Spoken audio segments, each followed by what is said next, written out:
കാക്ക എവിടുന്ന വരുന്നേ? ഞാൻ അച്ഛൻ്റെ പേരാണ് ഫൈൻ അടച്ചക്കാണ്ട്. പണ്ടൊന്നുമില്ലാത്ത ഫൈന് അതിന്റെ കാര്യം പറയണ്ട, അത് വല്ലാത്തൊരു മുസീബത്താണ്. ഞാൻ ആ ഹോട്ടലിനെ കയറി ഒരു സമൂസയും ചായ കുടിച്ചിക്കാണ്ടിട്ട് പുറത്തേക്ക് ഇറങ്ങിയതാണ്.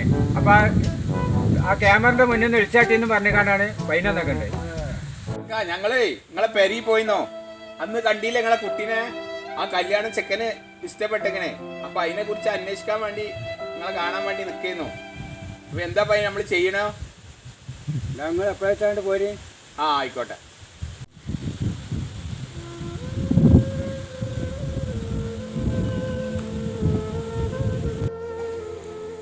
അസ്സലാമു അലൈക്കും. വലൈക്കും സലാം. അത് ഭയങ്കര വെയിലാണ്. ഇതിൽ കുടിച്ചാൽ വെള്ളം കാട്ടിക്കാ. ഇങ്ങോട്ട് ഇരുന്നോടെ.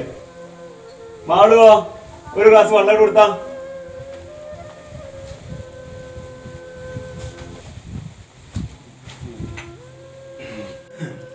എന്തെപ്പറ്റി പോന്നു?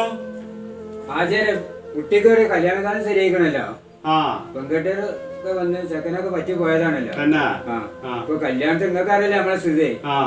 കഴിഞ്ഞ പ്രാവശ്യം എല്ലാരും കൂടി സഹായിച്ചിട്ടാണ് ഇപ്പൊ അത് നടന്നത്. ഇപ്രാവശ്യം നമ്മളെ കാര്യം വളരെ പരിഗണനയിലാണ്. നമുക്കാണ് പണി തരൊക്കെ ഇല്ല, വലിയ ബുദ്ധിമുട്ടിലാണല്ലോ ഇപ്പൊ. എല്ലാരും കണ്ട് ഇഷ്ടപ്പെട്ട് പോയിക്കണേ. 15 പവനാണ് ഒരു പറഞ്ഞിട്ടുള്ളത്. പണ്ട് 15 പവനോ?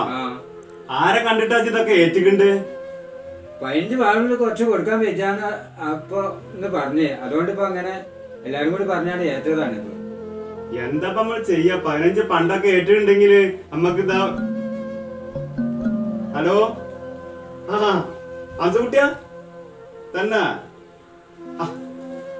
അത് ആ കല്യാണക്കാരൻ ആമ കേൾക്കേ. നമ്മളെ നിലക്കും വിലക്കും അനുസരിച്ച് 75 കൊടുക്കണ്ടതിന്. 75 പവന് കൊടുക്കാം നമുക്ക് കേട്ടോ. ആ നമുക്ക് ഒഴിവിനനുസരിച്ച് ഒന്നാണ് പോയി നോക്കാം. ആയിക്കോട്ടെ, ഞാൻ വരാം കേട്ടോ. ഞാൻ പറഞ്ഞു എന്ത്, ഈ 15 പവന പണ്ട ഏറ്റിട്ട് എങ്ങനെ ഇതൊക്കെ കൊടുക്കുക?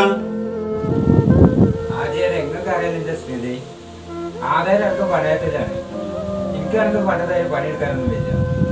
ഞാൻ നിങ്ങളൊക്കെ കണ്ടിട്ടാണ് ഞാനിപ്പോ ഇതിന് അവരോട് സമ്മതിച്ചൊക്കെ.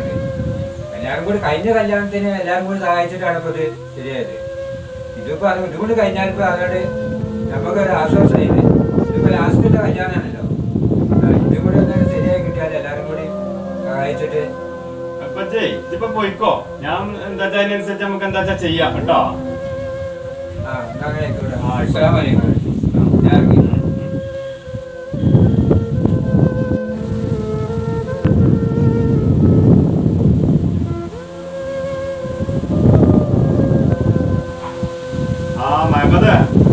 കുഞ്ഞിന്റെ അടുത്ത് വന്നീന്നോ?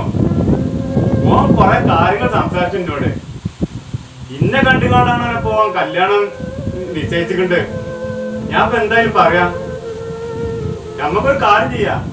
എല്ലാരും കൂടി ആലോചിച്ചിട്ടേ അതിനൊരു തീരുമാനം ഉണ്ടാക്കി കൊടുക്കാം നമുക്ക് കേട്ടോ. വൈകുന്നേരം നമുക്ക് അവിടെ പള്ളിക്കൊന്ന് കാണാം. ആയിക്കോട്ടെ. ഓക്കെ എന്നാൽ ആയിക്കോട്ടെ.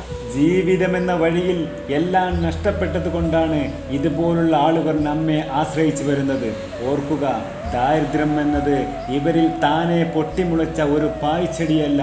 അതുകൊണ്ട് ഇതുപോലുള്ള ആളുകളെ നാം ചേർത്ത് പിടിക്കുക തന്നെ ചെയ്യുക.